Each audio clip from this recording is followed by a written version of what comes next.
Hey guys, so I wanted to make a new video because I was talking about today my undiagnosed autism and how there have been a lot of things in my life and growing up that were indicators of autism. Sorry, there's a glare on my glasses, so I'm like bending down so that it's not like, but it's kind of like I need to be shorter. I might just take these off.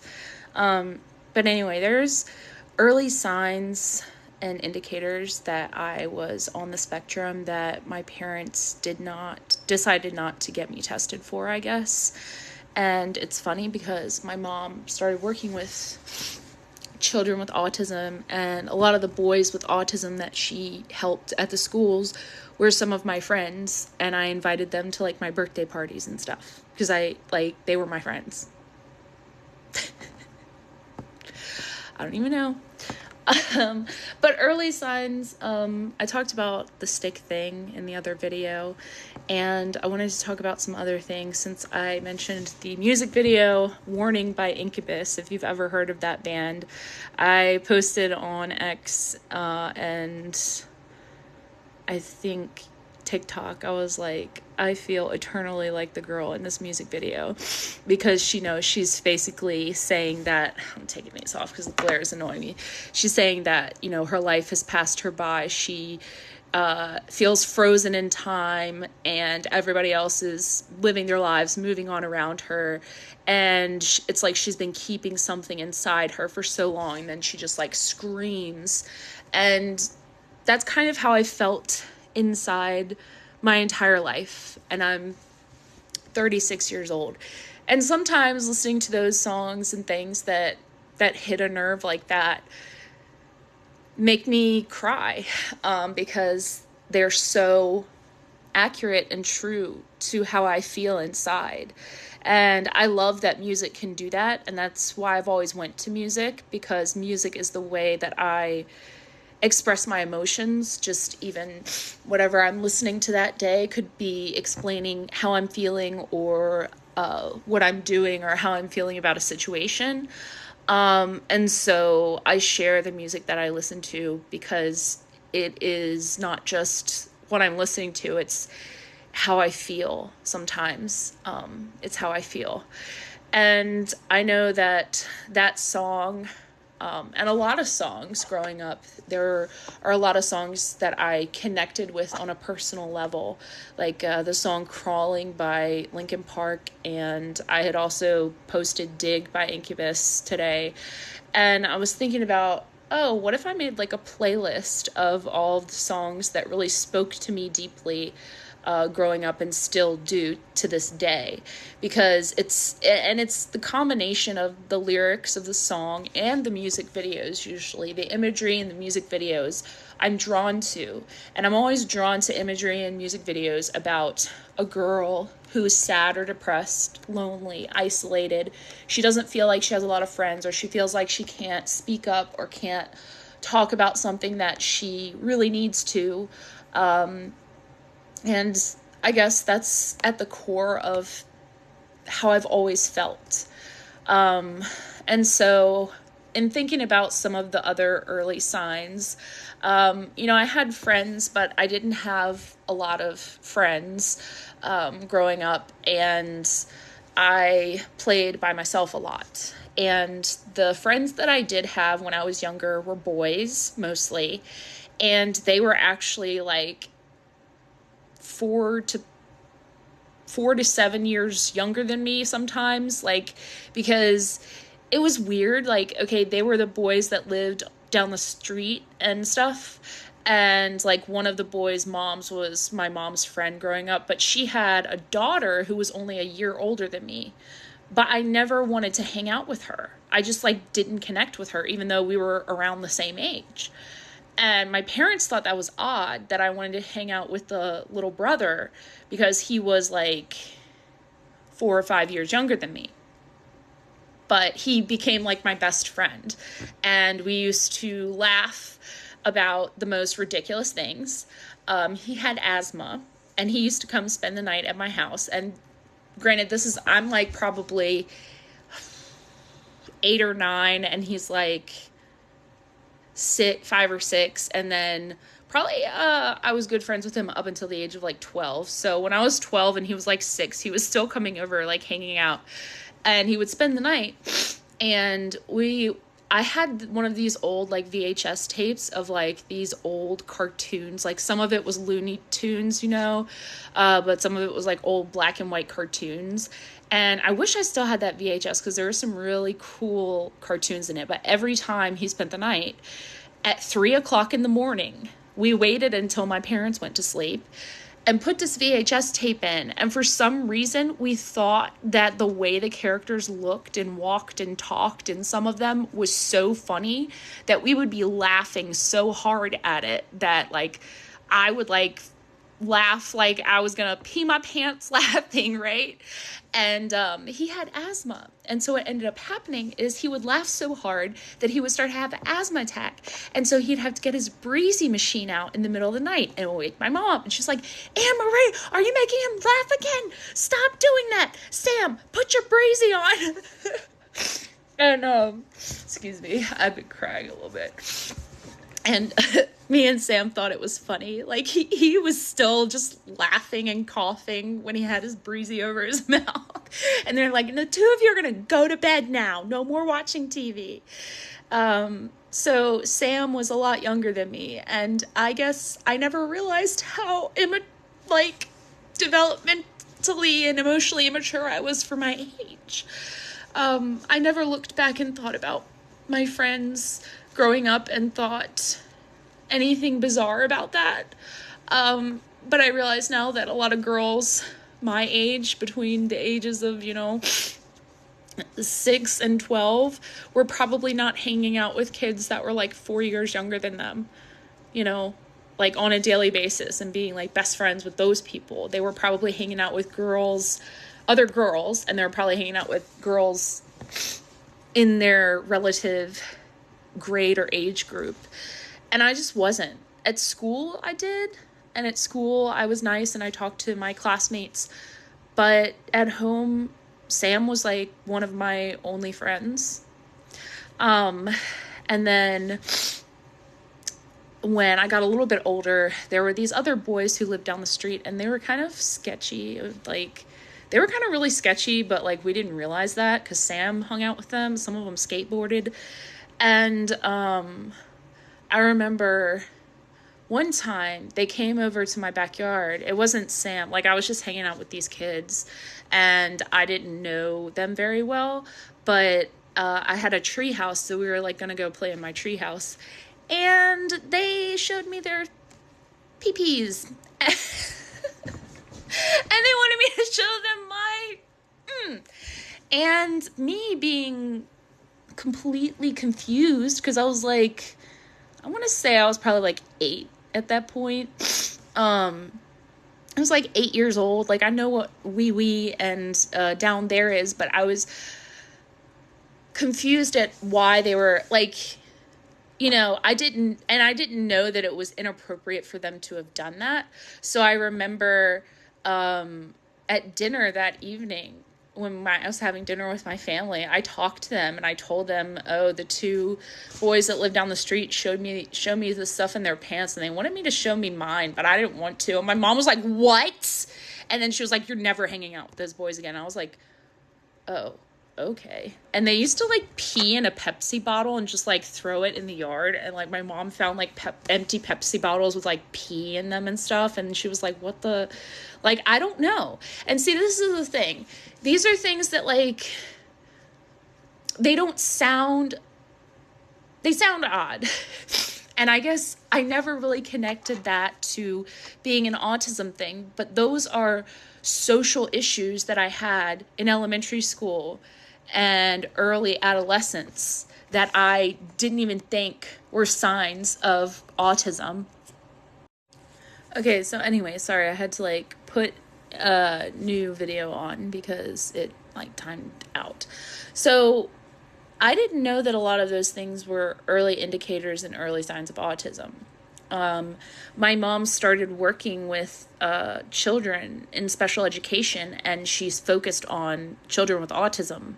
And I don't know why she did. She wasn't in the education field before. She was a stay-at-home mom, and she had never been to college or like anything like that. And then all of a sudden, she wanted to be a special ed teacher assistant. I don't know what spurred her for that, but maybe my odd behavior like had her curious to observe what it was like with other children with autism.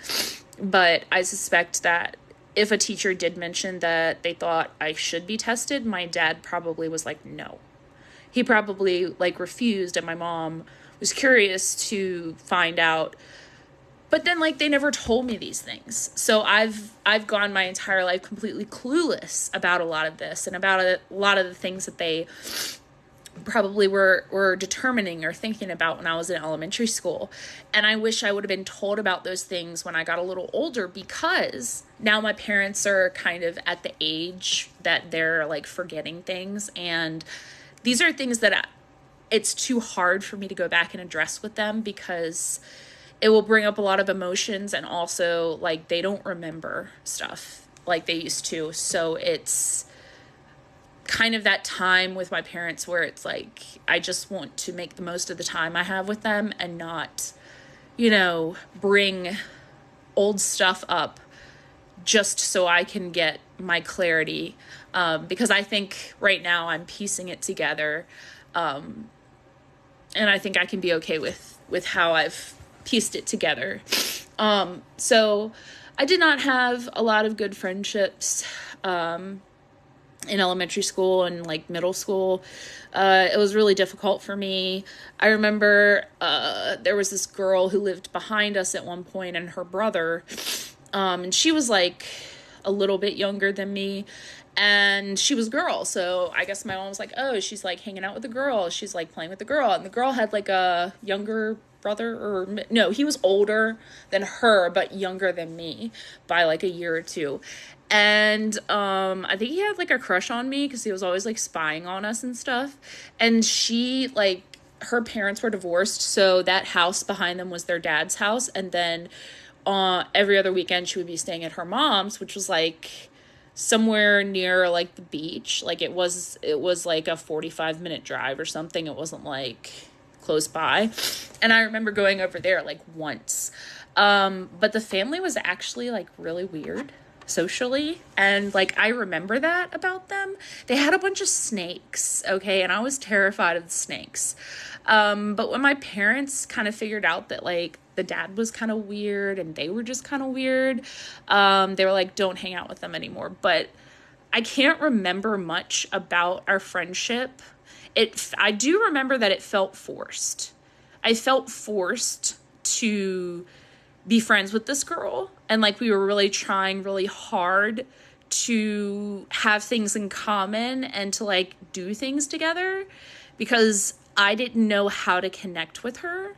And I feel like I felt that way about other girls that were in my grade and in school, because like I said, the majority of my birthday parties in elementary school was Sam and like some of the other younger people that I hung out with, but not a lot of like girls from my grade came to my birthday party. And then when I started having those birthday parties in like middle school, it was like some girls that I had like just met that were nice to me, but like it felt awkward because I didn't know how to connect with them. And the way that I usually connect with people, and I have for as long as I can remember, is connecting on the emotional level of being struggling or going through something difficult. I can connect with people on that level, and that's how I connect with people and make friends. But there's other ways to make friends. It's frustrating, going back and looking at those things and realizing that my brother and sister didn't have those same issues. You know, I look at my brother and sister, they were older than me. My brother was 5 years older than me. My sister's 6 years older than me. So, you know, by the time I was old enough to see, like, my sister was in college, my brother was, like, you know, moving out of the house and things like that. So, but they had normal childhood friendships. They hung out with kids around in their age group. They did normal kid things compared to me. I was just very socially awkward. And then when I wasn't hanging out with my friends, or like being forced to try to make friends by my mom, I guess, I was isolating in my room by myself and just playing by myself and pacing around my room and talking to my stick. You know, so there was a lot of that. And I guess, yeah, those could have been early signs that I was on the spectrum. And then my mom ended up helping kids with autism. And one of our friends, he would come over all the time to visit with my mom because he loved my mom. And we loved him because he was our friend, and he was a few years younger than me, but my sister would also hang out when he came over. She was kind of like a babysitter, and he loved when my sister used to sing Somewhere Over the Rainbow. Like every time he came over, she had to sing that, and we had to listen to it. He just loved the way her voice sounded, and I always thought that was so sweet. And he also loved looking at the ceiling fans all over the house for a little bit, and we had to watch The Nightmare Before Christmas. That was his favorite movie. And, you know, like things like that. And the thing is, boys with autism and girls with autism present totally differently. And I think that is why my parents didn't know or didn't think to get me tested. Or maybe they did know and they were like, I think my dad might have felt a level of shame or embarrassment, I guess. And so they didn't want to get me tested because they didn't want me to be seen as different. They probably were protecting me because they didn't want me to be bullied and stuff. You know, if I had this label put on me in school, then, you know, there are a lot of factors that probably went into play. And their thinking was most likely, if we don't tell her and we just let her grow and we just see what happens, maybe she'll turn out okay. And the problem with that is I didn't. Even though I'm high functioning and I've learned to get through all the troubled things I've gone through, I have done a lot of that with very little friendships, a lot of isolation, and not a lot of contact or connection with my family. And it's really hard to do all of that. And so I think that it would have been better to know, and it would have been better to experience that, even if I did have that label in school. Because I felt like there were things I wanted to ask questions about and that I needed help with growing up that I thought I was embarrassed to talk about. I thought it would be stupid to ask. And so I just didn't say anything. And then later on in my life, I have these big issues or problems. I'm like, why do I have these problems? Well, because I never asked for that help. I never spoke up when I needed to. And I think the reason I'm making this video today is because I want to tell other young women on the spectrum that it is okay to ask for help. It is okay to ask questions. Questions are not stupid. It doesn't matter what question you're going to ask. It's not stupid. Ask it. Find out. Advocate for yourself. Be involved. Have a lot of friends. Talk to them. See, and don't try too hard to have friends either. Just be yourself. So, yeah, that's my story. But I'll see you guys in the next video. Thanks for listening. Bye.